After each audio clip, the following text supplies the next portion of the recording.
A nossa 10ª lição nessa manhã, pedindo a Deus graça. Senhor, muito obrigado por estarmos aqui na Tua presença.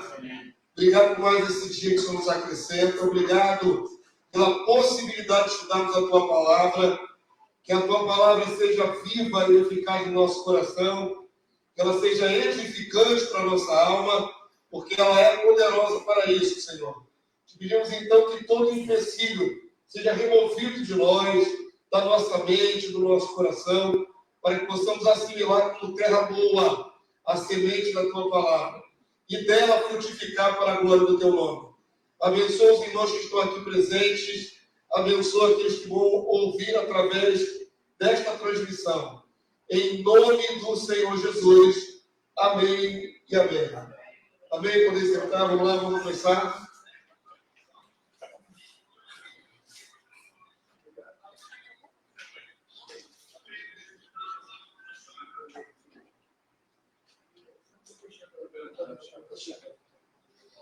Vamos lá, queridos, lição 10. Faltam só mais 3 depois dessa. Que bom, o trimestre inteiro falando sobre parábolas. Hoje eu vou falar sobre parábolas sobre a salvação da ovelha perdida. Primeiro texto, Ezequiel 34, 12. Queria que vocês participassem lendo, amém? Vamos lá, ler Ezequiel 34, 12. Como pastor busca o seu rebanho, no dia que se encontra ovelhas dispersas, assim buscarei as minhas ovelhas, livrá-las-ei de todos os lugares para onde foram espalhadas nos dias de nuvens e de escuridão. Lembram-se quando nós falamos de Jesus como bom pastor na outra lição? Como aquele que vai atrás das ovelhas, né? Ele era a porta do aprisco, ele ao mesmo tempo é o pastor das ovelhas. Temos muitas ênfases naquela lição na pessoa de Jesus como pastor das ovelhas. Hoje a gente inverte a perspectiva. Hoje a ênfase não está no pastor das ovelhas, hoje está nas ovelhas. Mas vamos ver agora como o Senhor trata com as suas ovelhas. Então aqui, ó, buscarei as minhas ovelhas. Então a ênfase dessas parábolas aqui não está na pessoa do pai e do filho, está na pessoa humana, dos seres humanos, que são as ovelhas que ele quer resgatar. Esse é o diferencial dessa lição. Avança aí para mim, vamos lá. Vamos falar hoje de salvação. Nesta lição veremos parábolas sobre a busca de Deus às almas extraviadas do seu rebanho. De modo geral, todos se extraviaram. Então, vamos ver agora os detalhes importantes. Do ponto de vista de Deus, ele olha para a terra e vê suas ovelhas extraviadas. E ele vai ao resgate delas. Salmo 14, 2. Vamos ler juntos? Do céu, olha o Senhor para os filhos dos homens, para ver se há quem entenda, se há quem busque a Deus. Todos se extraviaram e juntamente se corromperam. Não há quem faça o bem, não há nenhum sequer. Esse texto aqui é forte, né? Todos se extraviaram, não existe um que faça o bem, não existe um sequer. Então, isso aqui é a generalização do pecado na humanidade, né? Paulo diz que Deus encerrou a todos debaixo do pecado, da desobediência. Todos. Então, do ponto de vista de Deus, olhando para a terra, ele só vê a alma perdida. Está fácil aí, né? Só vê a alma perdida, irmão. Todo mundo se extraviou, todo mundo tem o coração corrompido. É generalizado. Nas parábolas que Jesus contou, havia o foco em alcançar as ovelhas perdidas da casa de Israel prioritariamente. Então vamos lá. A visão macro, a visão maior, Deus vê todos os seres humanos como ovelhas perdidas. Todos estão extraviados, todos estão perdidos. Mas nas parábolas que Jesus proferiu, o foco não foi imediatamente nas ovelhas do mundo todo, mas em especial na casa de Israel. Vocês estão compreendendo até aqui? Tranquilo? Por que em especial na casa de Israel? A pergunta para ele fazer o entendimento encaixado, né? Porque nós somos eleitos, assim, mas por que em especial na casa de Israel? É, Jesus nasceu lá, né? E é o que de Jesus aquele povo? O povo de Deus, o povo escolhido de Deus. Não tem como a gente começar a raciocinar a partir da vinda de Jesus ao mundo. Você começa a raciocinar a partir da vinda de Jesus ao mundo, muda muita coisa. Você não pode obliterar e jogar no lixo 4.000 anos de história antes que Jesus veio ao mundo. Certo? Desde Adão até Jesus, 4.000 anos. E nesse período de 4.000 anos, Deus escolheu um povo na terra dentre todos os povos. Ok? Quase mais de 1.500 anos antes de Cristo vir ao mundo, Deus tirou um povo do Egito e chamou de seu, de propriedade particular. Tratou com aquele povo, deu alianças para ele, deu a lei. Então, antes de Cristo havia um povo de Deus na terra. É o povo de Israel. Ok? As 12 tribos e tudo mais. Esse povo, quando Jesus veio ao mundo, estava, como os demais seres humanos, como ovelhas corrompidas, né, caídas, como ovelhas perdidas. As ovelhas perdidas, é de modo geral, toda a humanidade. Mas, em especial, Deus olhava para as ovelhas perdidas na casa de Israel. Porque era um povo separado, um povo escolhido, um povo eleito, cheio de alianças. Estão entendendo essa particularidade? Que quando você vai ler as parábolas, nós não falamos de modo geral da igreja. Nós falamos prioritariamente do povo de Israel. Isso tem um porquê. Por exemplo, aqui em Mateus 15, 24, ó. De repente você vai ler aí no particular. Agora, Jesus respondeu: não foi enviado ovelhas perdidas na casa de Israel. Aqui não é muito inclusivo, né? Se tiver dois aqui para analisar, onde está a igreja aqui? A menos que você possa ter interpretação, mas a igreja ali é a casa de Israel. Isso é muito forçado. Não é isso que a palavra de Deus está dizendo. Jesus veio para o que eram os seus. E os seus, particularmente, eram a casa de Israel. O povo de Israel. Amém? Todo mundo chegou ali comigo? Por isso eu falei das ovelhas perdidas da casa de Israel. Primeiro a casa de Israel. Depois o restante que vai ter incluso, né? Pode entrar com jeitinho para a salvação. Da graça. Avance aí para mim, mas por favor. Então, ó, no entanto, do ponto de vista da eleição, todos os filhos de Deus gentios também constituíam-se nessas ovelhas perdidas. Vamos lá. Acabamos de enfatizar que o foco principal eram quatro ovelhas. A casa de Israel. Esse é o foco inicial, principal do ministério de Jesus. Mas também nós estamos aqui já no século XXI, depois de Cristo, que não entrou toda a casa de Israel na salvação. A gente não também, todos nós. A igreja gentia, que mais judia. E aí? Há contradição entre as duas informações? Não. Elas não são contraditórias, elas são complementares. Primeiro, Jesus vem para resgatar as ovelhas ali no, digamos assim, no universo menor, a casa de Israel. Mas também pode ser considerado ovelhas perdidas de Deus, os gentios eleitos de todas as épocas, de todos os tempos. Então, as duas informações não se contradizem. É uma questão de foco. Primeiro foco na casa de Israel, depois foco na igreja como um todo, a igreja gentia como um todo. Porque a igreja gentia também faz parte do rebanho que o Senhor veio juntar na terra. Vamos ler aqui Efésios 3, vamos lá? Pode lá. E os gentios são cordeiros, membros do mesmo corpo e co-participantes da promessa em Cristo Jesus, por meio do Evangelho. Então, se inicialmente o foco era a casa de Israel, depois entra também gentios de todos os tempos, todas as etnias, né, do mundo. Fazem parte também da mesma aliança. São cordeiros, são co-participantes como Israel natural. Paulo desenvolve muito bem isso no livro de Romanos, né?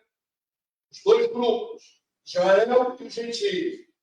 A igreja gentia entra, parte de Israel entra e parte de Israel é endurecido. Amém? João, capítulo 10, versículo 16. Ele tratando de alcançar os eleitos, tem os eleitos dentro de Israel e tem os eleitos gentios. João 10, 16, vamos lá?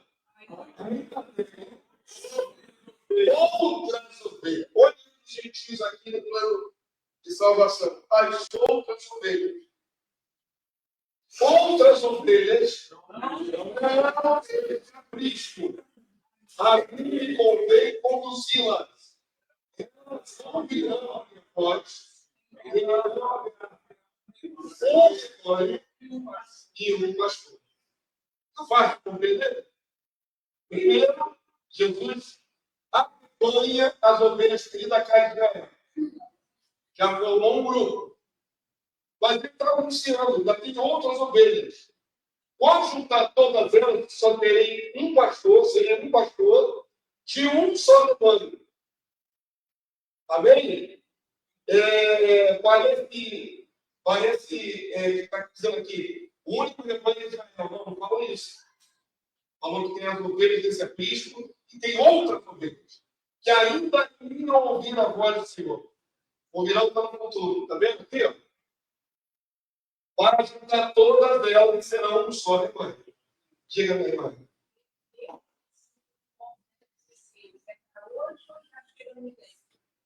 Chega no milênio? Não. Aqui não diz respeito ao milênio, não. É durante todo o período da graça, né? Primeiro alcançou os que estavam vivos naquela época, 2000 anos atrás. Isso aqui reverbera até o dia de hoje. Porque todos nós temos que ouvir a voz do Senhor e optar em segui-lo, não é isso? Então somos também ovelhas de Jesus. Antes, perdidos, ovelhas perdidas. Depois, ovelhas alcançadas pela graça. E hoje, seguimos a voz do nosso Compartilhador. Então, ele está no contexto, durante todo esse período da graça. Quando chegarmos na situação do século, na volta de Jesus, todo o único rebanho de Jesus vai se qualificar. Entre Israel e gentios, todos formarão um grupo só. Amém? Amém? Não diz respeito às nações. Não diz respeito à criação. Está falando aqui dos eleitos da casa do Senhor. Amém? Então, chegou aqui comigo? Então, em Cristo Jesus, nós que não somos judeus também entramos. De todas as etnias, de todas as partes, fomos assimilados a esse corpo espiritual do Cristo. Que tem gentios e tem judeus. Amém? E aqui está tranquilo, tá? Avança para mim. Por favor. Então, essa introdução é importante para a gente entender as parábolas. A palavra do Espírito vai falar sobre a ovelha perdida. A ênfase está em que a ovelha está perdida. As ovelhas de Deus estão perdidas. O que fez as ovelhas se perderem? A corrupção do pecado. Então, do ponto de vista da missão de Jesus, ele veio ao mundo para remir a todos nós. Amém? A gente já tem um conceito formado também. Mas pensa agora de uma maneira mais assim, ilustrativa, em Jesus indo como um pastor para um mundo onde as ovelhas estão dispersas e correndo perigo. Queria que você formasse essa visão na sua mente. Ele veio ao mundo, Jesus, porque precisa resgatar as ovelhas que estão perdidas. Quantos entenderam? Essa ênfase da dinâmica de Deus correr atrás das ovelhas. Acho que agora eu resumi a frase que dá mau entendimento. A ênfase agora nessas parábolas não é que nós somos ovelha, que Jesus é a porta. A ênfase é, as ovelhas estão dispersas, Deus se preocupa com as ovelhas e por isso envia o seu filho para correr atrás dela, para juntá-las, para ir atrás delas, para resgatá-las, para tirá-las da condição que estão de perdidas. Isso é o ponto de vista do amor de Deus, de maneira muito prática, né, vindo atrás da ovelha. Todos nós fomos alcançados por esse ato de Deus, de amor. Todos. Não foi você que escolheu Jesus. Não foi você que escolheu Jesus. Você, sendo um eleito de Deus, o Senhor te escolheu, te elegeu. E Ele movimentou todas as coisas para que você entrasse na salvação. Entenderam? Isso é a parte da graça. Aos que de antemão conheceu, a esses também chamou, e aos que chamou também justificou, levou a Jesus, porque ninguém pode ir a Jesus se pelo Pai não for concedido. Então, o fato de Deus ir ao teu encontro, quando você estava perdido, é a mesma dinâmica do Filho de Deus vir ao mundo para salvar os pecadores. Ele vem para isso. Amém?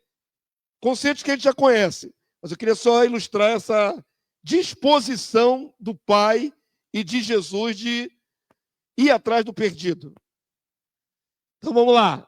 Parábola do valor da ovelha perdida. Vamos ver como é que Deus valoriza essa alma perdida.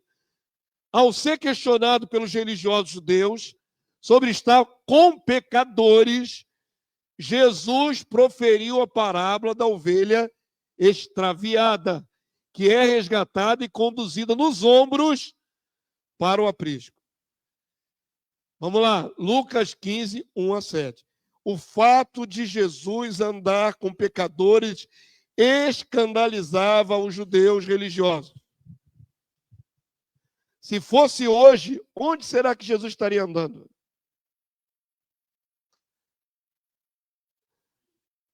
É para você pensar, para você sentir qual era o preconceito dos judeus religiosos com Jesus. Jesus não era uma figura que se encontrava num palácio. Jesus não era uma figura que se encontrava dentro dos santuários. Jesus se encontrava no gueto. Jesus se encontrava no meio dos marginais. Jesus se encontrava em lugares que pessoas santas, entre aspas, não iriam. Não é? Ele iria ali para Lapa, por exemplo, ali. Ele iria para um lugar bem perdidão desse assim. Não é? Por que Jesus, sendo ele o Filho de Deus santo, puro, perfeito, pleno, Deus vivo na terra, né? O Logos vivo, Logo da vida, por que ele andava no meio de pessoas tão de baixa moral, pessoas tão perdidas? É essa a resposta que ele vai dar através da parábola. Ele foi questionado pelos judeus da época. Amém? Vamos ler então o contexto para ficar mais claro. Lucas 15, 1, vamos lá? Aproximando-se de Jesus, todos os publicanos, leia-se, corruptos da época. Publicanos eram corruptos, recolhiam dinheiro para Roma. Eram judeus que trabalhavam para Roma. Por isso eram muito mal vistos, porque eles pegavam uma parte do dinheiro e embolsavam. Então, publicano era quase sinônimo de corrupto. Aproximaram-se de Jesus todos os corruptos e pecadores para o ouvir. E murmuravam os fariseus. Leia-se fariseus. Religiosos altamente motivados em se afastar de tudo que é pecaminoso, pelo menos em tese. Os fariseus eram super religiosos. Jesus andando com pessoas pecadoras contumazes e os religiosos analisando por que esse homem está andando com aqueles pecadores. Então, murmuravam os fariseus e os escribas junto com os fariseus, dizendo: este recebe pecadores e come com eles. Então, Jesus não tinha preconceito. Ele se sentava para comer com qualquer um. Por que ele era assim, tão aberto? Porque ele queria alcançar esses piorezinhos, esses bem ruinzinhos. Então, vamos lá. Então, lhes propôs Jesus essa parábola. Qual dentre vós é o homem que, possuindo 100 ovelhas e perdendo uma delas, não deixa no deserto as 99 e vai em busca da que se perdeu, até encontrá-la? Qual homem não correria atrás de uma ovelha perdida, sendo pastor? Achando-a, põe-na sobre os ombros, cheio de júbilo. Olha só que bonita a imagem, né? Uma ovelha perdida tem muito valor. Quando se consegue achar, o pastor traz nos ombros. Isso é um pastor não precisa trazer uma ovelha nos ombros. Ele podia trazer arrastando, podia trazer guiando. Botar nos ombros é uma atitude calorosa de afeto. Quantos construindo a imagem na mente aí? É uma ovelha, um animalzinho, ovelha. O pastor podia guiá-la de volta para o aprisco, com as 99. Mas ele está tão feliz de ter resgatado esta, que ele traz ela sobre si, nos ombros. Isso é um ato de afeto, um ato de amor e de alegria. Ele está jubiloso por ter resgatado essa ovelha extraviada. E aí o texto diz assim, verso 6, e indo para casa, reúne amigos e vizinhos, dizendo-lhes, alegrai-vos comigo, porque já achei a minha ovelha perdida. Isso aqui é muito bonito. Ninguém daria uma festa porque achou uma ovelha. Né? Tá meio assim, uma hipérbole. Quem é que vai, porque achou uma ovelha dá uma festa. Chama vizinhos e amigos para anunciar. Essa ênfase exagerada de Jesus é tão maravilhoso alcançar um, cada um deles é para mim tão precioso, que eu daria uma festa pelo resgate de cada um deles. A metáfora logo nos toca, né? Nós, quando antes de virmos a Cristo, éramos essas ovelhas perdidas. Éramos perdidos no mundo, sem rumo, metendo o pé na jaca, nos enlameando no pecado. E aí Jesus resgata com esse amor e com essa alegria toda. A figura é essa, o júbilo. O júbilo porque esta minha ovelha foi achada. Por ser dele, ele faz questão de celebrar. Amém? Não é interessante isso, querido? Do ponto de vista emocional desse resgate? É um ponto de vista emocional. Felicidade porque resgatou uma. E aí ele vai completar. Vamos lá, verso 7. Digo-vos que assim haverá maior júbilo no céu por um pecador que se arrepende do que por 99 justos que não necessitam de arrependimento. E aí temos uma informação extra-humana, que os olhos humanos não veem. O Senhor diz que há celebração lá em cima. Por um pecador que se arrepende. Um. Isso a gente já sabe, já leu alguma vez na vida, já tem um conceito no coração, mas a gente não dimensiona que celebração é essa, que festa é essa no céu.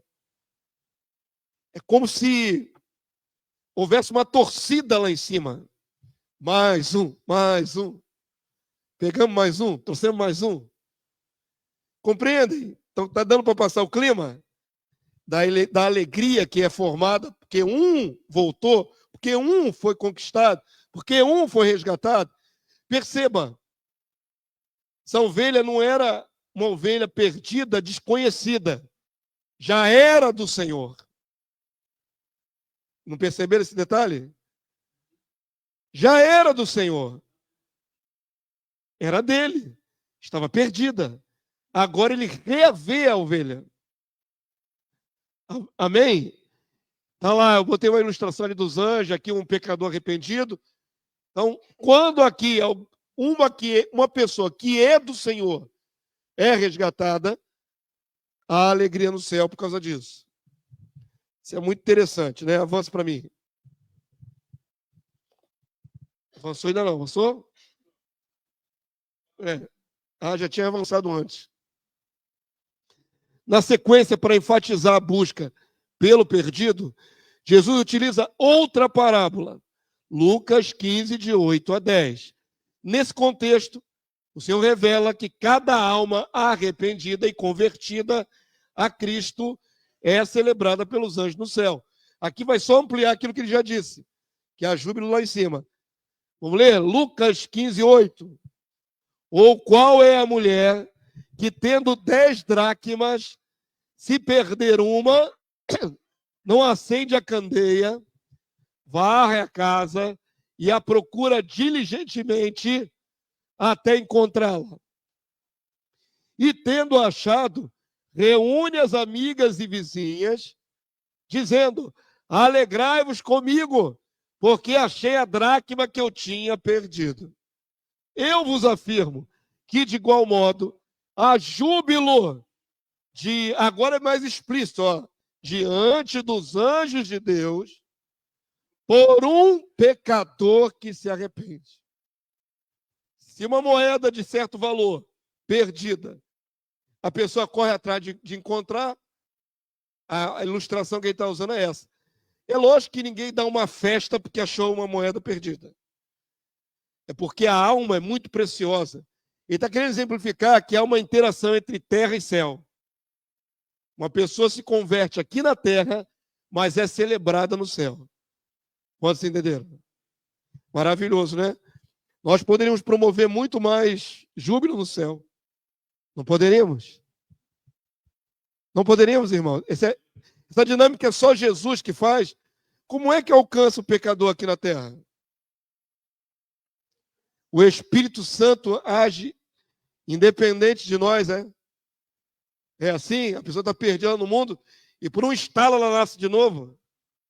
Não tem que ter boca aqui na terra falando do amor de Jesus, sendo instrumento para que a outra pessoa nasça.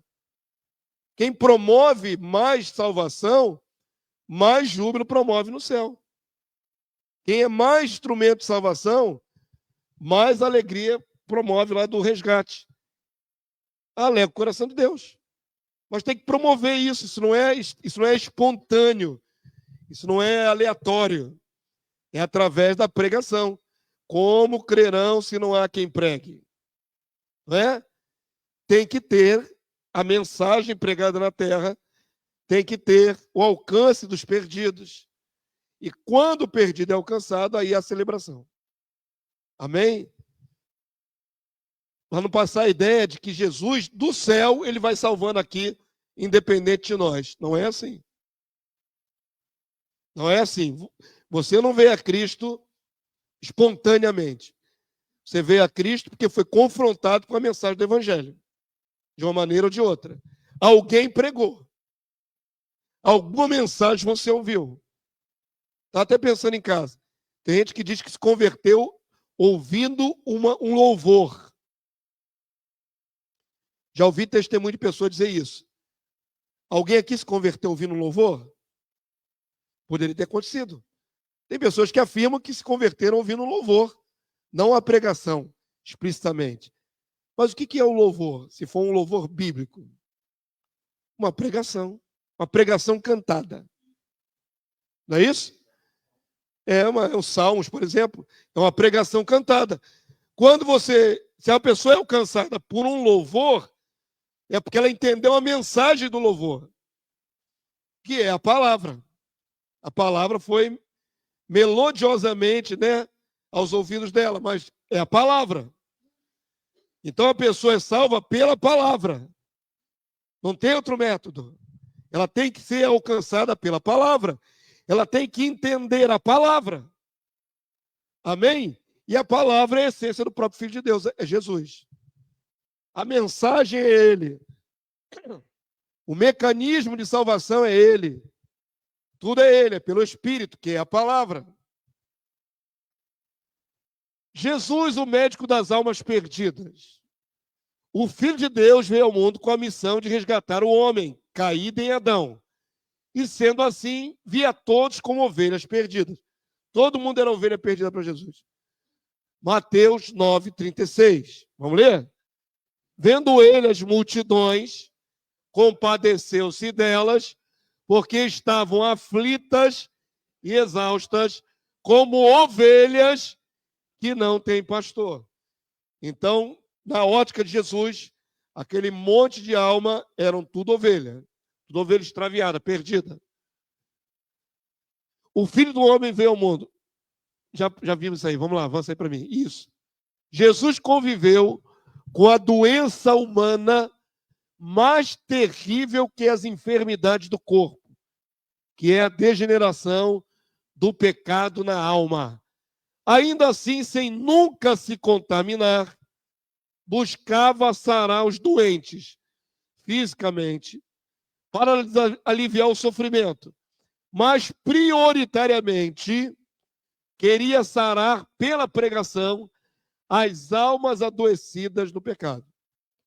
Acabamos de falar que a salvação é através da palavra.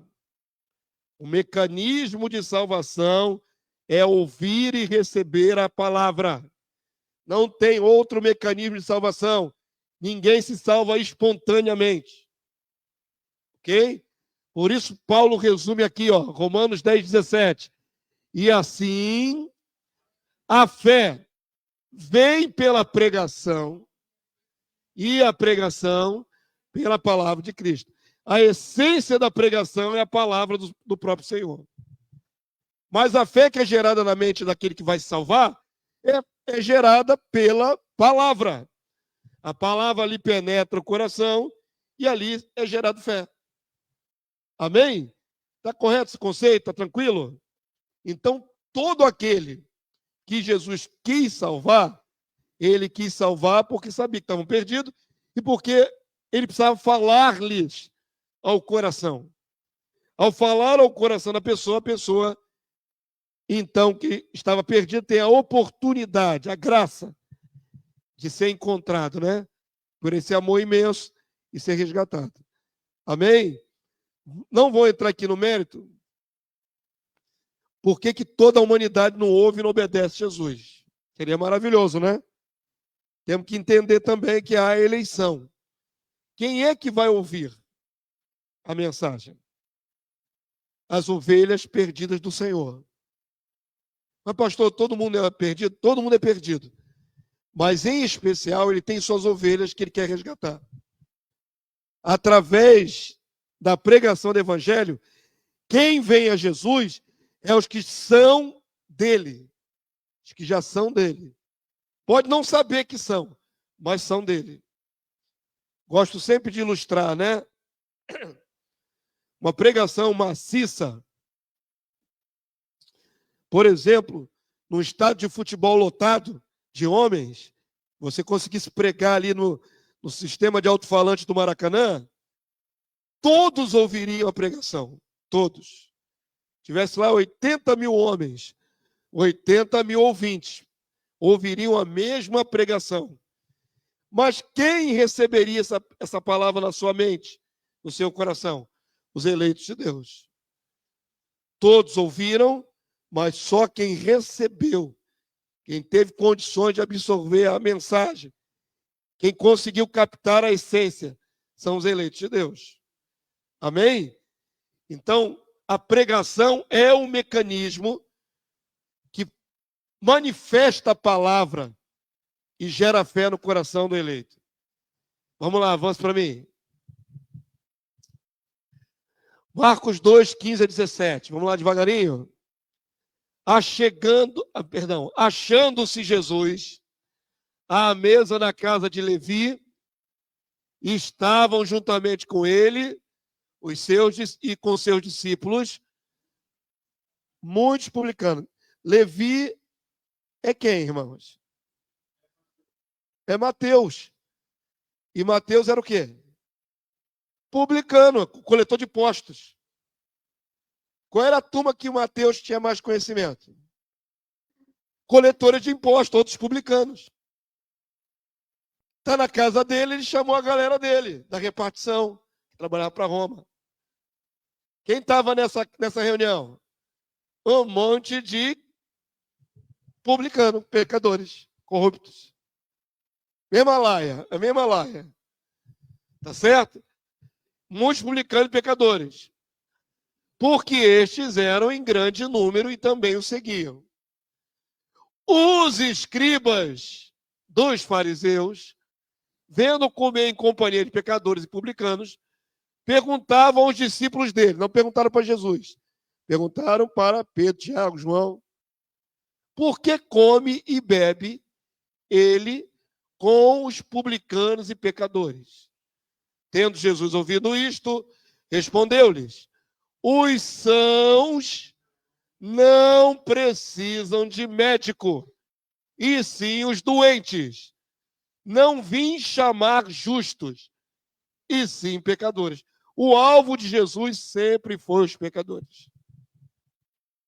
O alvo de Jesus sempre foi alcançar as ovelhas que estão em péssima condição. Sempre foi. Amém? É um resgatador, é um médico de doentes, de almas doentes. Sempre foi.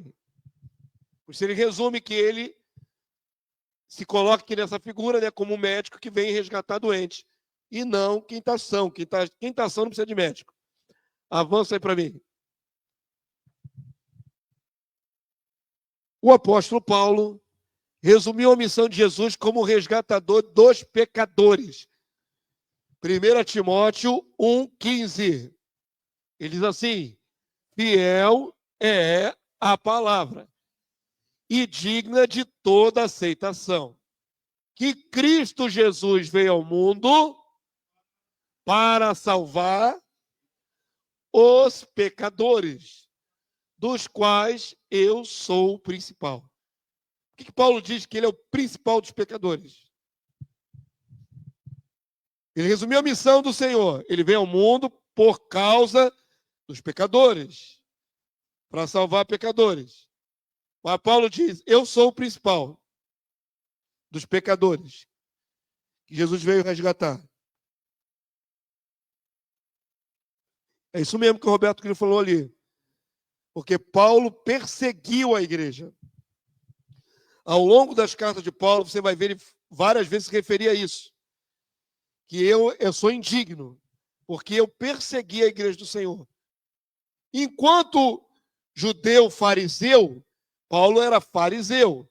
Então era do grupo daqueles que se achavam super santos.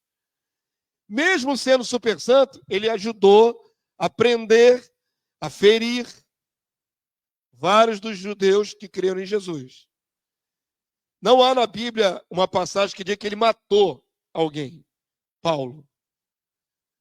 Mas há na Bíblia, por exemplo, que ele estava respirando ameaças. Está lá. O que é respirar ameaça, irmão? Olha essa expressão é muito forte, né? Respirando ameaça. Cada arfada de ar dele era uma ameaça. O cara devia, eu vou matar, eu vou fazer, eu vou acontecer. Ele respirava ameaça. Ele estava presente na morte de Estevão, ele segurou as capas. Ele escapou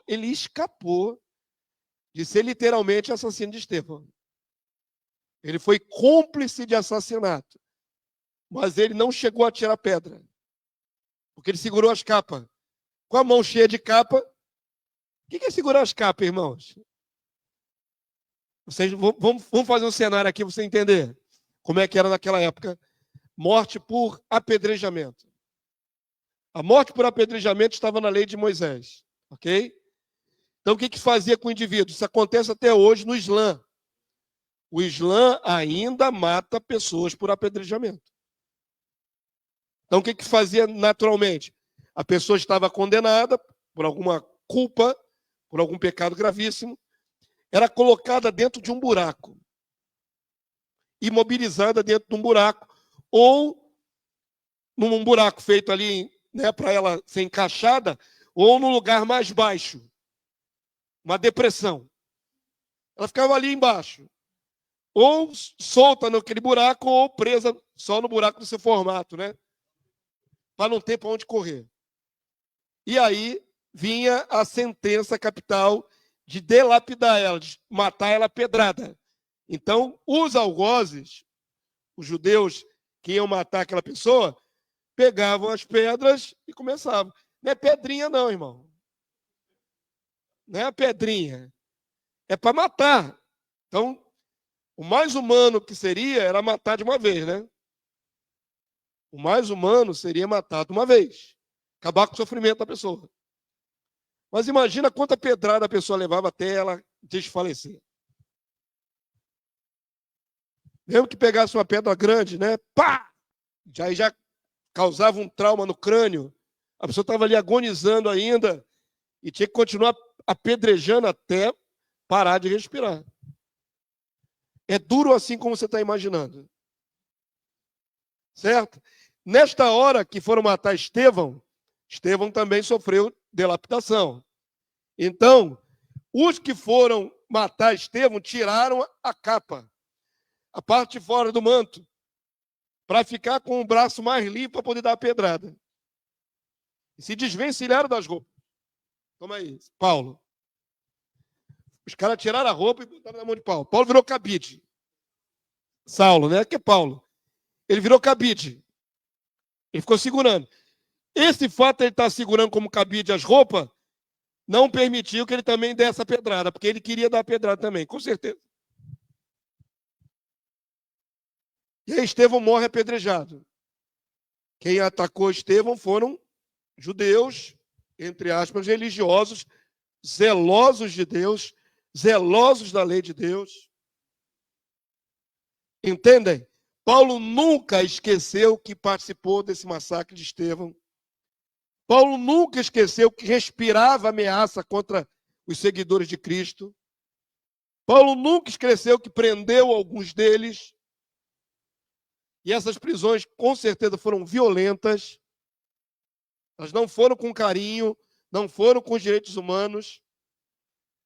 Foram na base da violência. Então, Paulo, até se converter a Cristo ali na estrada de Damasco, quando ele cai cego ali e depois tem um encontro com Cristo, ele fez muito mal a muitos judeus que eram piedosos, que o único crime era seguir a Jesus. E essa culpa vai arrastar Paulo ao longo de toda a sua jornada, e ele vai expressar isso nas suas cartas. Em várias partes ele fala, eu, não é, pecador, eu, o pior de todos, o principal, eu que persegui a igreja. Ele toda hora chama essa culpa de volta.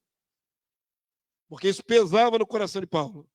Mesmo já perdoado por Cristo, já dentro da salvação, já como apóstolo de Cristo, mas nunca com a amnésia do que fez. Tinha aquela marca, aquela sensação de culpa. Por isso ele se inferiorizava. Paulo se inferiorizava no sentido, eu fui terrível, eu fui um assassino. Se não foi literal, foi pelo menos mental. Eu fui uma pessoa horrenda. E ainda assim Jesus me alcançou. Então, se eu que fui pior de todos, fui alcançado, vocês são fichinha perto de mim. Jesus ama demais suas ovelhas perdidas. Amém? Então, ele diz que ele é o principal. Parábola do filho gastador. Todas as parábolas têm uma ênfase única. Resgatar aquele que não presta. Resgatar aquele que é pecador. Resgatar aquele que não valia nada. Mas que aos olhos de Deus era ovelha eleita. Aos olhos do Senhor é ovelha perdida, que precisa ser resgatada. Isso é muito bacana. Vamos lá. A última parábola, então. Parábola do filho pródigo. Pródigo é gastador, esbanjador. Essa palavra. Dentro do mesmo espírito de compaixão e acolhimento, Jesus apresenta uma parábola muito significativa. Compaixão e acolhimento. É o que mais está faltando nos dias de hoje. Compaixão. O que compaixão? A palavra compaixão significa, igreja? Oi? Ter misericórdia, sentir a dor do outro. Sentir a dor do semelhante. O que acontece hoje na geração atual, principalmente essa do século XXI? Se alguém estiver morrendo, a pessoa pega o celular para filmar. Só quer ver o registro. Não estende a mão para tentar ajudar, não acolhe, não conforta, não tenta, de alguma forma, interagir. A frieza é tão grande que vê a pessoa estrebuchando e única e exclusivamente e friamente pega o celular e filma. Seja ela no acidente de carro, seja se afogando. Mais importa o registro do que a alma do indivíduo. Quando deveria ser o contrário. Uma alma é muito importante. Uma alma é muito importante. Cada alma é importante. Por isso eu, pastor Damaso, ainda que saiba que tem muita gente que cometeu coisas erradas, né? Pessoas marginais, bandidos, assassinos, ladrões, são passíveis de punição, mas eu, pastor Damaso, não tenho prazer nenhum em ver uma pessoa sendo morta pelos seus crimes. Zero prazer. Não me mandem vídeo de pessoas sendo executadas, eu não tenho prazer nenhum nisso. Nenhuma pessoa executada é bonita. Uma vida que foi ceifada é bonita. Então, para mim, mesmo que a pessoa seja terrível, é uma alma. E toda alma é lamentável se perder. Toda alma. Quando vocês entenderam? Isso não é uma frase de efeito bonitinha que eu estou cunhando aqui agora, não, irmãos. Ninguém tem misericórdia quando a pessoa é muito pecadora. Se for um homossexual, né, um travesti, que estiver moribundo, é uma alma perdida. Se for um traficante, se for um bandido, se for o que quer que seja, uma pessoa ruim, né, uma pessoa que foi a vida toda detestável, é uma alma perdida. A visão, eu sei que é difícil, mas tem que ser de misericórdia. Pode ser seu parente, que é uma pessoa que não presta. Pode ser pai e mãe. Às vezes tem pessoas que têm pai e mãe terríveis. E ainda assim tem que olhar com compaixão. Por que a pessoa é terrível daquele jeito? Alguma anomalia houve na criação, na formação dela. Ela se tornou terrível por causa de algum trauma. O que aconteceu para aquela pessoa ser daquele jeito? Tem que se olhar com compaixão. Eu não tenho assim um estudo profundo, uma análise profunda. Dizem os especialistas que algumas pessoas já nascem más, psicopatas. Uma criança já manifesta a índole de psicopata. Eu não tenho profundidade para afirmar um negócio desse. Não tem estudo, não tem avaliação, não tem pesquisa, não tem nada. Mas vamos imaginar que as pessoas, todas elas são pecadoras, né? Mas elas se tornem más e não nasçam mais. Por que se torna má aquela pessoa? O que influiu para que ela se tornasse má? Não é? A gente tem que levantar aquela ficha da pessoa. Por que se tornou dessa maneira? Traumas, abandonos, abandono parental, pai e mãe abandonou. Sofreu violência, sofreu abuso sexual. Alguma coisa inferiu naquela criança para que ela se tornasse o resultado, a soma de vários fatores, se tornasse um adulto revoltado, degenerado, perverso. Amém? Estão entendendo?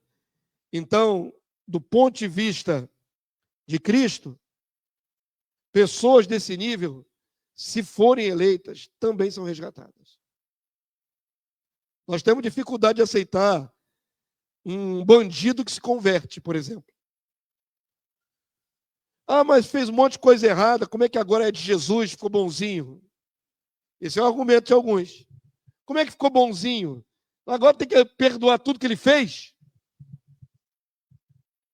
Tem que aceitar que ele se converteu? Isso não é uma malandragem dele?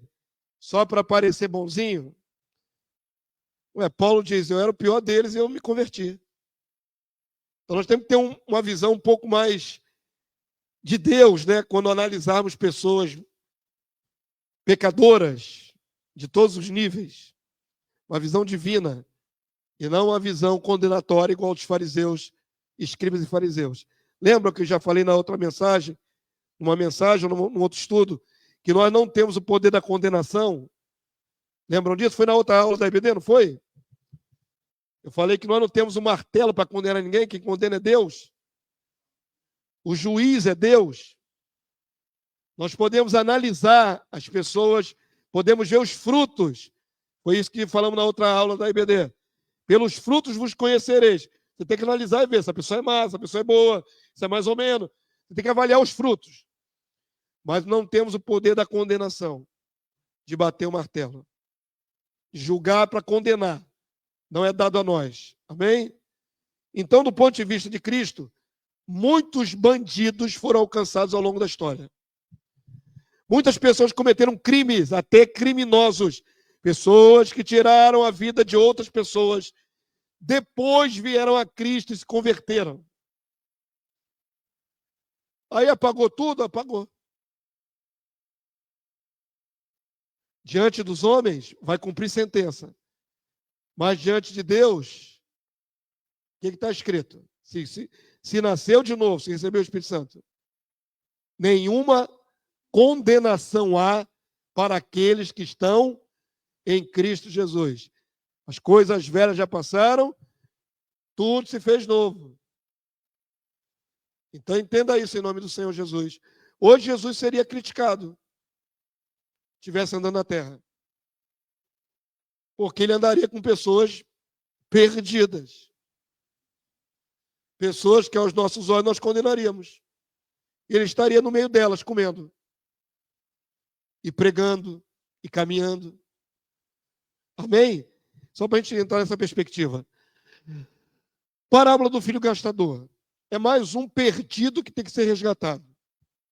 Amém?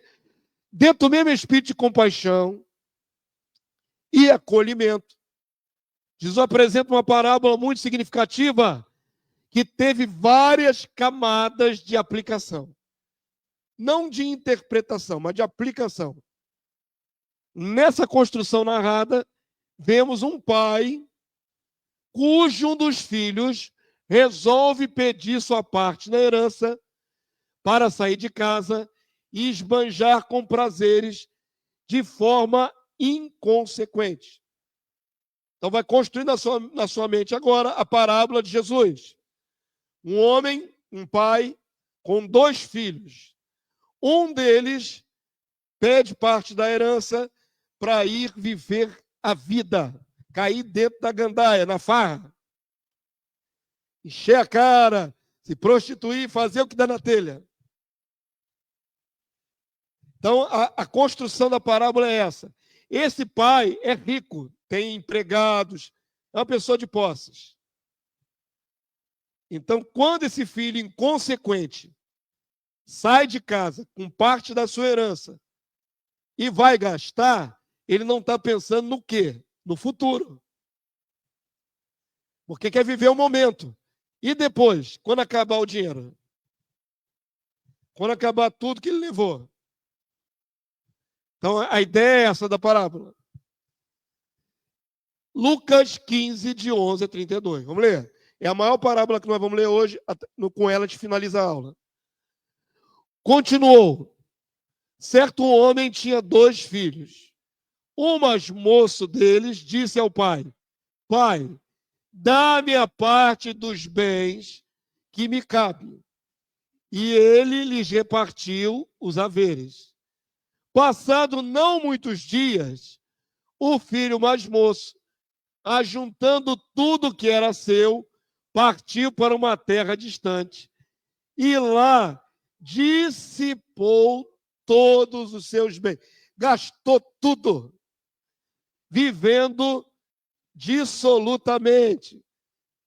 Caiu dentro na gandaia, gastou tudo. Avança aí para mim, por favor. Até ilustrei ali o cara enchendo a cara no meio da balada, né? Gastando de De toda maneira, é o gastão. Verso 14. Depois de ter consumido tudo, sobreveio àquele país uma grande fome e ele começou a passar necessidade. Primeira lição aqui é a mais básica, né? Falei que tem várias aplicações. Qual é a lição mais básica dessa passagem até aí?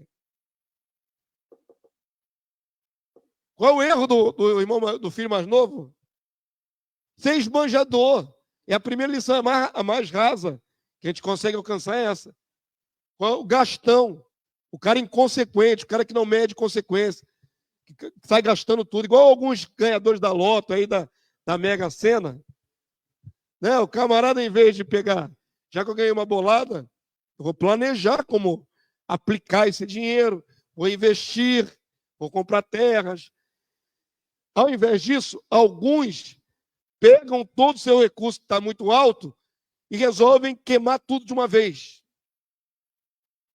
E aí terminam como? Na miséria. Terminam pobres. Vários jogadores de futebol fizeram isso. No auge da carreira tinham muito dinheiro, muita gente, farra, mulheres, carros, viagem, e saíram torrando milhões e milhões. Quando chega a vaca magra, época da vaca magra, o cara está na bancarrota, vai virar mendigo de rua. Né? Não tem mais amigo. A galera toda que era amiga dele meteu o pé quando acabou o dinheiro. Não tem mais amigo, não tem mais parente, está na rua, na sarjeta. Então, a primeira camada de interpretação de aplicação dessa parábola, não seja maluco de gastar tudo que tem. Somente com farra, né? Seja um bom administrador. Ele agora está passando fome. Botei aqui uma ilustração dele aqui, ó. O mesmo cara que uma hora está rico, pagando para todo mundo, é o cara que está agora tomando conta de porcos no chiqueiro para sobreviver. Verso 15, então, igreja, vamos lá? Então ele foi e se agregou a um dos cidadãos daquela terra, e este o mandou para os seus campos a guardar porcos.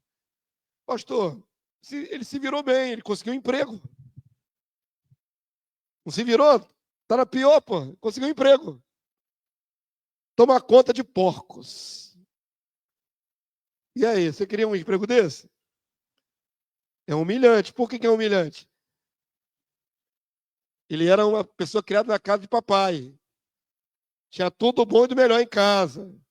Agora está no meio da lama, literalmente. Literalmente no sol da lama. E ouvindo o dia inteiro. Oi, oi, oi, oi. O dia inteiro ali no meio daquela lama fétida. De 2000 anos atrás, viu? Porcos tem uma conotação muito pejorativa para os judeus. Vamos falar isso mais adiante, tá bom? Obviamente não era um país de israelita. Nessa metáfora, foi um país distante. Porque judeus não criavam porcos. Vamos lá, verso 16. Ali desejava ele fartar-se das alfarrobas que os porcos comiam. Queridos, a miséria chegou a tal ponto, a ração dos porcos. Ele tinha vontade de comer a ração dos porcos. Então estava passando muita fome esse homem. Ninguém dava nada para ele, ó. Mas ninguém lhe dava nada. Ele devia ganhar, não sei o que ele ganhava nessa metáfora aí, tomando conta de porco. Porque era só o mínimo do mínimo do mínimo da subsistência.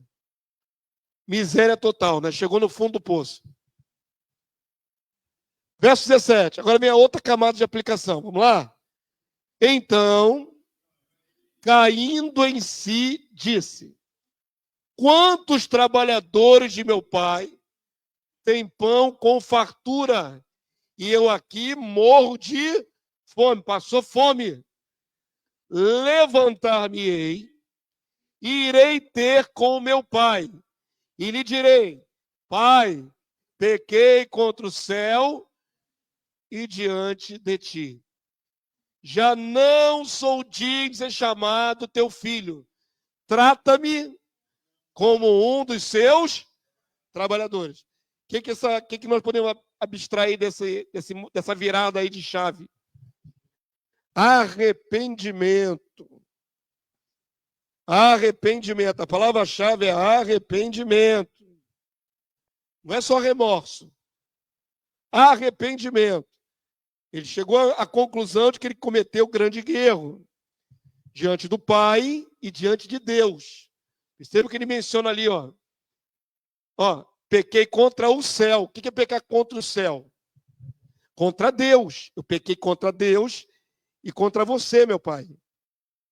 Trazendo a imagem bem para o realismo, né? Então, ele sabe que cometeu um erro grave. E ele agora se arrepende. E o mais interessante, irmãos, existe uma camada que eu gosto de aplicar aqui para os que já foram de Cristo e estão hoje de volta no mundo. O desviado. O desviado precisa cair em si. Ele precisa cair em si. Porque esse estalo que deu na mente dele, esse despertamento da sua situação precaríssima, né? De miséria espiritual e física, tem que ter um impulso para voltar para a casa do Pai. O desejo de voltar para a casa do Pai é o que ele mais precisa. A pessoa pode estar numa situação precária, espiritualmente precária, fisicamente precária, doente, num leito de hospital. Ela pode estar nas últimas. E ainda assim ficar nesse estado para sempre, até morrer. Se ela não tiver o desejo de voltar para a bonança que era estar na casa do Pai. Entendo aí a casa do Pai como sendo, né, nas mãos de Deus. O desejo de estar com Deus. Então, quem está afastado do Pai tem que desejar voltar para os braços do Pai. É o que ele precisa fazer. E aí carece de muita resignação, humilhação, que ele vai ter que voltar por baixo. Ninguém volta arrependido por cima, todo garboso, todo cheio de si. Volta quebrantado, volta humilhado. Amém? Entenderam essa camada de aplicação? O que está longe do Pai tem que voltar cabisbaixo, cabeça baixa. É assim que esse filho resolve voltar para a casa do Pai. Já não mais no privilégio de antes de ser filho.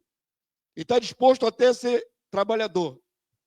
Se o pai disser assim, não te quero mais como filho, pelo menos me aceita como empregado. Esse é o estado espiritual e emocional dele. Já não sou digno de ser chamado teu filho. Trata-me como um dos teus trabalhadores, um dos teus empregados. Verso 20, igreja. E levantando-se foi para seu pai. Isso aqui é a chave. A pessoa tem que sair do lugar de volta para casa. Ter a coragem, a disposição, o desejo. Eu tenho que voltar para a casa do Pai. Vinha ele ainda longe, agora está voltando para casa, quando seu pai o avistou e, compadecido dele, correndo, o abraçou e beijou. Aqui o pai correndo aqui para o filho, aqui, ó. Veio de longe. Uma pergunta que não quer calar, para a gente refletir, tá? Para a gente pensar. Por que o pai não mandou ninguém ir atrás do filho quando estava lá fora? Porque o filho escolheu, gente. É livre-arbítrio, é livre escolha. Lembre-se que agora aqui nós vamos descortinando os personagens. O pai que vê ao longe o filho voltando é Deus. É Deus o pai. Mas o filho teve o livre-arbítrio. O livre-arbítrio nunca é tirado. Nunca é tirado. Tem que ter arrependimento. Agora que voltou arrependido, o pai corre ao encontro. Lembra que nós lemos em Tiago no último culto? Chegai-vos a mim e eu me chegarei a vós outros. Chegue-se a mim. Venha. Ele veio, o pai foi ao encontro dele. Com todo amor, estava tudo guardado para ele. Não é?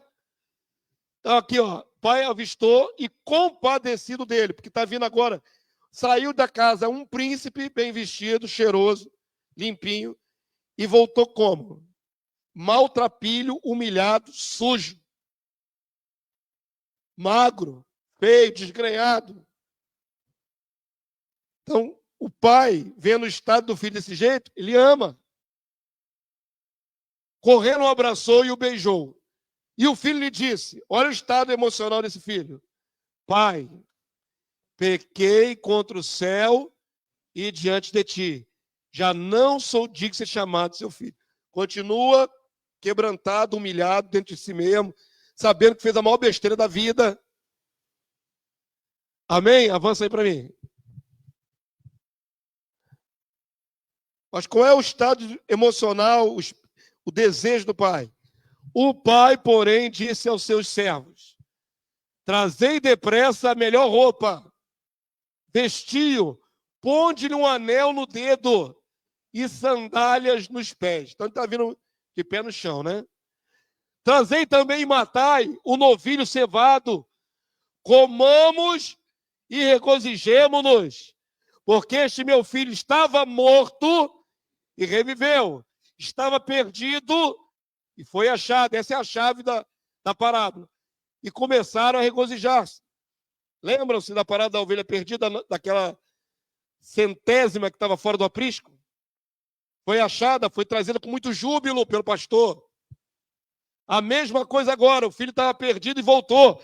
Festa! Por que a festa? Porque estava perdido e voltou. Porque estava morto e reviveu. Esse estado de estar morto e reviver é uma metáfora boa para o nosso estado espiritual antes. Fora no mundo, morto. Vem para Jesus, vivo. Passou a ter vida. Amém? Então, todo o resgatado é celebrado. Todo o resgatado, Filho de Deus, é celebrado. Todo. Senão, aqui na terra, pode não bater palma, é aplauso, nem dar festa, mas no céu os anjos celebram. Amém? Aqui eu botei o pessoal dançando já na festa daquela época. Fizeram uma selfie lá 2000 anos atrás. Volta lá. Verso 22. Já passei aqui, já, né? Eu li regozijemo-nos. Estava perdido e foi achado. 25. Mais um. Ora, o filho mais velho estivera no campo e quando voltava, ao aproximar-se da casa, ouviu a música e as danças. Então entrou um terceiro personagem, lembra? Era um pai com 2 filhos. O mais moço é o pródigo, o gastador. O pai, figura de Deus. E o filho, quem é? O filho mais velho. Vamos pensar, vamos refletir. Quem é o filho mais velho?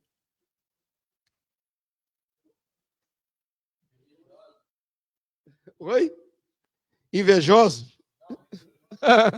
Religiosos. É. Esse camarada aqui tipifica alguém que Jesus queria falar naquela época. Lembra-se como é que começou essa conversa aí da dracma perdida, da ovelha perdida e do filho pródigo? São 3 na sequência. Para quem era o endereço dessa resposta? Para os escribas e fariseus. Era para eles a resposta. Então, olha só. O filho voltou, ouviu a dança, né? A historinha a gente está vendo aqui, ó. Ele ficou bravo. Chamou um dos criados e perguntou-lhe: que era aquilo? Ele informou: veio teu irmão e teu pai mandou matar o novilho cevado, porque o recuperou com saúde. Ele se indignou e não queria entrar. O cara ficou bicudo, nem queria entrar. Saindo, porém, o pai procurava conciliá-lo. Qual irmão ficaria com raiva porque o irmão voltou? Qual irmão ficaria com raiva porque o irmão voltou? Ele não entendeu. Ele não amava, né? Ele não está nem aí pro irmão. O irmão morreu. Problema dele. Escolheu, se lasque. Avança aí para mim. Problema dele. Mas ele respondeu a seu pai: há tantos anos que eu te sirvo, sem jamais transgredir uma ordem tua. Olha aí o religioso. E nunca me deste um cabrito sequer para alegrar-me com os meus amigos. Vindo, porém, esse teu filho, não é meu irmão, não é meu irmão, é teu filho. Esse teu filho, que desperdiçou os seus bens com meretrizes, tu mandaste matar para ele um novilho cevado, o melhor novilho que tinha na época. Então lhe respondeu o pai: meu filho, tu sempre estás comigo. Tudo que é meu é teu. Entretanto, era preciso que nos regozijássemos e nos alegrássemos, porque esse teu irmão estava morto e reviveu, estava perdido e foi achado. Amém? Então a parábola é de fazer um contraste entre um coração misericordioso, que se alegra quando o perdido volta, e um detalhe de um que não tem nenhuma misericórdia e compaixão pelo seu irmão. Não se importa com seu irmão. Tem esse viés aí nessa aplicação. Amém? Ia fazer pergunta? Então, a gente entende a história de um modo geral. A gente entende que esse camarada teve uma segunda chance, né, o mais moço. E aí nós nos colocamos na figura do mais moço. Nós no mundo, perdidos, sem Deus, sem o Pai, fazendo besteira. Normalmente a gente assume a postura do mais moço. E entendemos a história assim. Mas essa história tinha um cutuque. Tinha uma cuteladazinha assim nos escribas e fariseus. Na figura do irmão mais velho. Que sempre esteve ali, esteve na obediência, mas não tem compaixão do que se perdeu. Avança aí para mim. Vamos finalizar. O contexto da parábola mostra esse filho esbanjador cometendo um desatino, né, uma falta de juízo, ao exigir a sua parte da herança, algo que lhe faria muita falta futuramente. Era algo desonroso, semelhante ao que fez Esaú, que trocou a primogenitura por uma comida, trocando a bênção por um prazer momentâneo. Além disso, ao ir para o mundo de prazeres carnais, saindo da direção de seu pai, em muito tipifica alguns filhos de Deus que abrem mão da vida santa para embrear-se na lama. Também tem uma outra aplicação. Aquela criança que foi criada no Evangelho. Desde pequenininha, aprendendo os louvores, lendo a palavra, lendo o salmo. Num lar cristão. E ela vem vindo bonitinha, vem crescendo. Quando chega na adolescência, o que normalmente acontece? Sai para o mundo. Por quê? Se sente desconfortável na casa do pai. Acha que está perdendo a vida.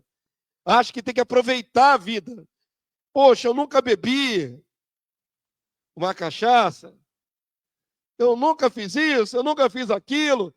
E resolve que tem que experimentar o mundo. Muitos adolescentes, né, a maioria, existem estatísticas que falam que a maior evasão de pessoas da igreja é na fase da adolescência para o mundo. Criado no Evangelho, mas vai para o mundo. Também tipifica isso. Amém?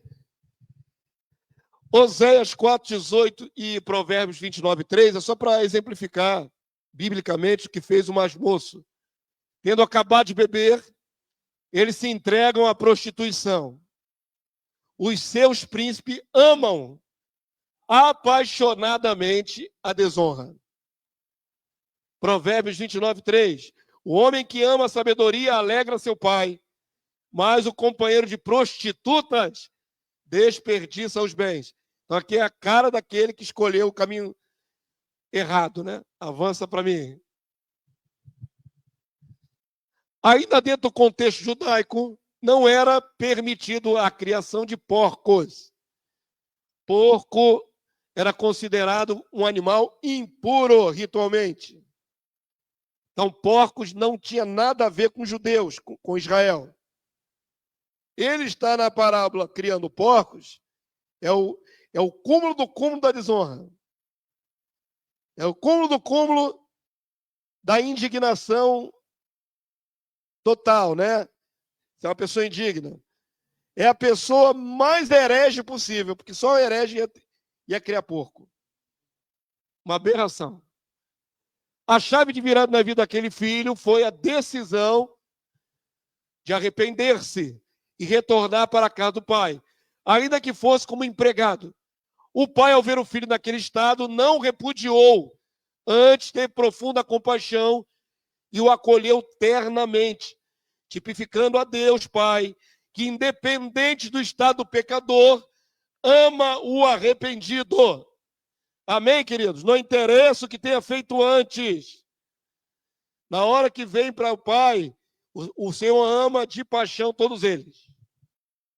Ah, mas fez isso, fez aquilo, não interessa. A casa de Deus é cheia de ex alguma coisa. Não, está falando também do que vem do mundo. Lembre-se do primeiro texto. Para Deus todos são desviados. Não é só o que estava dentro da casa de Deus e saiu para o mundo. A primeira imagem da humanidade é de desviados. São ovelhas pecadoras. Todos são pecadores. Todos estão perdidos. Amém? Ainda que não estivessem na casa do Pai. Todos são perdidos. Você, antes de vir a Jesus, era um perdido, uma ovelha perdida. E o Senhor te resgatou. E no resgate, não interessa o que você foi antes. Não interessa, não faz a menor diferença para Deus. Ele ama do mesmo jeito. Tem gente que pensa que Deus ama menos, ou ama mais o outro, ama mais aquele outro. Não é assim. Mulheres que cometeram abortos, por exemplo. Mulheres que cometeram o assassinato das suas crianças no ventre por pura vaidade. Não queriam uma gestação, não queriam deformar o corpo. E cometeram 1, 2, 3, 4, 5 abortos consecutivos. Estava morta nos seus pecados, delito. Era morta, era uma ovelha perdida. Na hora que vem a Jesus, isso conta? Não. Nenhuma condenação há para aquele que está em Cristo Jesus. A ficha criminal dela é zerada. Ela não vai ser cobrada para o resto da vida, porque cometeu 5 abortos. Ainda que ela não vai esquecer, como Paulo não esqueceu o que fez antes. Amém? Não nos é dado o poder da amnésia, mas é dado o poder de viver uma nova vida em Cristo. O que quer falar?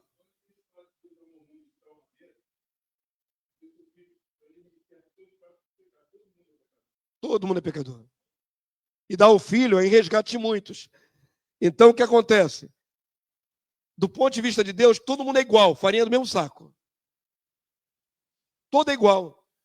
Ah, esse aqui é menos pecador, pessoa boazinha, pessoa que não briga com ninguém, não levanta a voz, pecador. E o outro é terrível, assassino, pecador, tudo é pecador.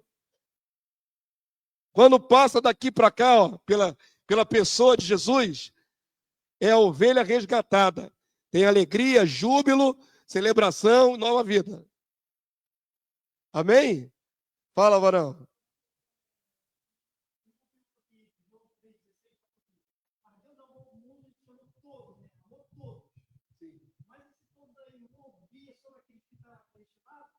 É, o eleito é que vai anuir, né? Mas Deus não ama, mas aí que está. Mesmo que não é eleito, é abençoado pelo que é eleito. Como é que o Senhor abençoa a criação? Através dos eleitos. Jesus fala assim: não rogo pelo mundo, mas por aqueles que me deste, porque são teus. É a maneira indireta de amar o mundo. Por quê? Porque o Senhor Jesus se esforça por aperfeiçoar os que são dele. A igreja. E a igreja é o que do mundo? Luz, sal, para temperar, para iluminar. Então, esse amor de Deus pela criatura é real. Porém, o mecanismo com o qual ele abençoa a criatura é através dos eleitos. A criação aguarda a manifestação dos filhos de Deus. Entendeu? O mecanismo é esse. Mas Deus ama tanto a um como a outro. Deus ama todo ser humano. Por isso nós temos que ter um coração mais piedoso para ser parecido com Deus.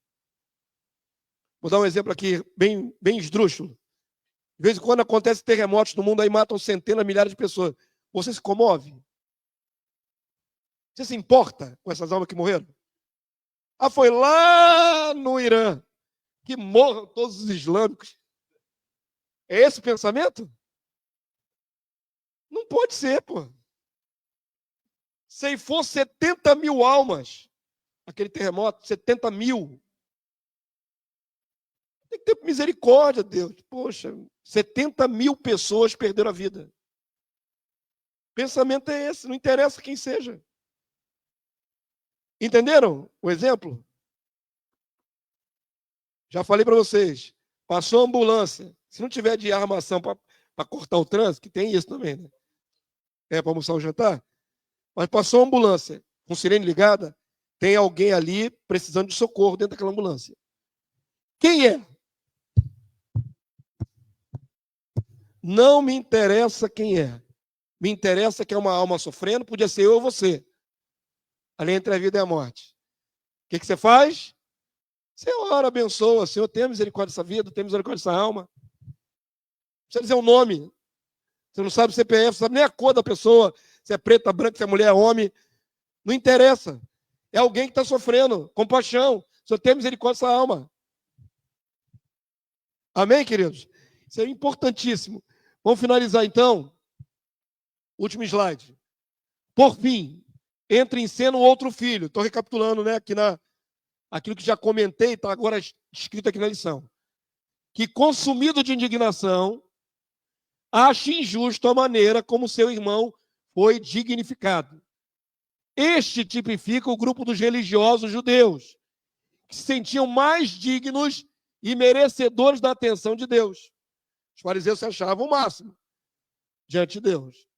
Aqui fica claro o alvo de Jesus, que começou essa série de parábolas justamente para combater a falta de compaixão dos escribas e fariseus. Então, parábola da ovelha perdida, parábola da dracma perdida, parábola do filho pródigo é uma resposta que começa nessa introdução aqui. Ó. Lucas 15, 1. Vamos ler para finalizar? Para não ter dúvida. Aproximando-se de Jesus, todos os publicanos e pecadores para ouvir, murmuravam quem? Quem murmurou? Fariseus e escribas. Dizendo, estes recebem pecadores como eles. E aí Jesus vai responder com as 3 parábolas. Amém, queridos? Qual era o alvo? Tentar botar na cabeça dos fariseus e escribas que Deus é muito mais misericordioso que eles. Que não conseguiam ver naquelas pessoas pecadoras nenhum potencial de salvação. Mas Deus vê. Os que são deles, Deus vai resgatar. Amém, queridos? Dito isso, vamos aplicar na nossa vida, né, a compaixão pelo semelhante, porque você não sabe e eu não sei quem é eleito e quem não é eleito. Aquele morador de rua, fedorento, pode ser um eleito de Deus, ser resgatado e se levantar do chão. Não pode rotular ninguém. Aquela pessoa que te faz mal hoje, o vizinho, né, chato, pode ser um eleito. Todo mundo pode ser um eleito. Você não sabe.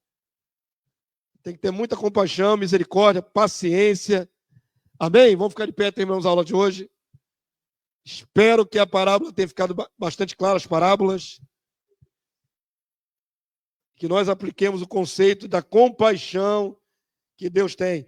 E o mais interessante seria a gente pensar em promover mais festa no céu.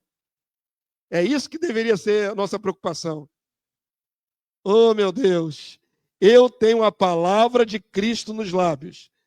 Se eu pronunciá-la, se eu cantá-la, pode ser que alguém nasça de novo. Olha só que maravilha essa posição. Eu posso ser esse instrumento para levar a mensagem, para levar o canto, para levar a palavra do Senhor. Pronto. É isso que tem que pensar. Tirar alguém da miséria espiritual que ela está. Só pode ser rica de dinheiro, morar bem, ter recurso e ter a alma absolutamente oprimida, atormentada. E você tem a possibilidade de ser instrumento para resgate dela. Isso que você tem que pensar. Amém? nessa interação entre o céu e a terra. O que Deus espera de nós, como cooperadores na sua seara. Em nome de Jesus. Pai, muito obrigado por essa manhã. Obrigado pelo entendimento da tua palavra. Senhor, a tua palavra é fiel e verdadeira. E ela expressa realidades espirituais que o homem não poderia entender se o Senhor não revelasse. Te agradecemos pela revelação, Senhor, pelo entendimento, pela motivação do teu coração, meu Deus, em amar o pecador, em amar as ovelhas perdidas, em enviar, Senhor, resgatadores para as ovelhas. Obrigado pelo teu Santo Espírito, que nos convence do pecado, da justiça e do juízo, quando somos alcançados pela tua palavra. Obrigado pela nossa conversão. Obrigado pela nossa redenção, Senhor. Obrigado pelo nosso resgate. Obrigado, Senhor, por anular a nossa dívida passada. Obrigado por nos tornar novas criaturas. O renovo em nossas vidas através do novo nascimento. Obrigado por esse mecanismo maravilhoso de salvação em nossas vidas. Clamamos, Deus, em nome de Jesus, que o entendimento da tua palavra nos leve a uma ação mais prática, mais operosa, para levar outros filhos teus à salvação. Cremos, Senhor, que podemos ajudar, cooperar com o Senhor do céu aqui na terra. Seja assim nas nossas vidas, em nome do Senhor Jesus. Leva-nos a viver esse dia para o louvor da tua glória. Possamos mais tarde, Senhor, nos reunirmos em júbilo, agradecidos por Cristo Jesus, nosso Senhor, aquele que deu a vida em nosso resgate. A Ele a honra, a Ele a glória e a exaltação. Ao que está sentado à destra do Pai, toda a honra e toda a glória, para sempre. Amém e amém. Glória a Deus. Glórias a Jesus. Vamos na paz de Cristo, amados. As minhas ovelhas, 6:30 começa o culto da noite, não atrase.